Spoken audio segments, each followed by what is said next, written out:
Minute Papillon. Bonjour, c'est Anne-Laetitia Béraud, bienvenue dans Minute Papillon, le flash de midi 20 du mercredi 23 janvier.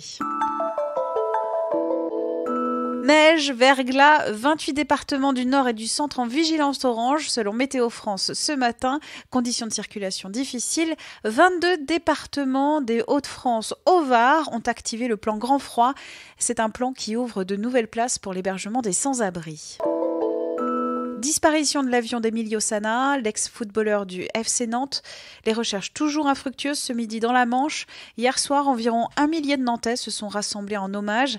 La police, ce matin de Guernesey, évoque une option privilégiée qui est la recherche d'un canot de sauvetage. Couches pour bébés, certaines substances chimiques détectées dans les couches jetables peuvent présenter des risques pour leur santé. Le gouvernement exige ce matin leur élimination dans les meilleurs délais. Lucas Pouille en demi-finale de l'Open d'Australie. Le tennisman a réalisé un exploit ce matin face au Canadien Milos Raonic. Le Français, 32e joueur mondial, va jouer sa première demi-finale d'un tournoi du Grand Chelem vendredi matin. Un nouveau film de Miyazaki sort aujourd'hui au cinéma. Nouveau, en fait, pas tellement, il date de 79 et c'est le premier long métrage du papa de Mon voisin Totoro ou Princesse Mononoke.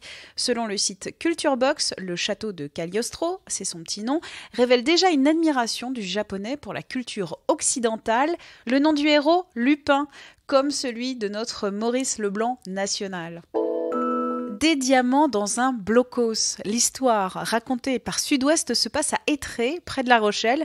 4 jeunes hommes interpellés dans la nuit de dimanche à lundi à la sortie de ce bunker avec 17 diamants. Ils les ont trouvés dans un blocos situé dans le jardin d'un ancien joaillier. Valeur estimée 52 000 €. Selon un policier, le retraité pensait sa cachette inviolable. Minute Papillon, rendez-vous 18h20 avec de nouvelles infos.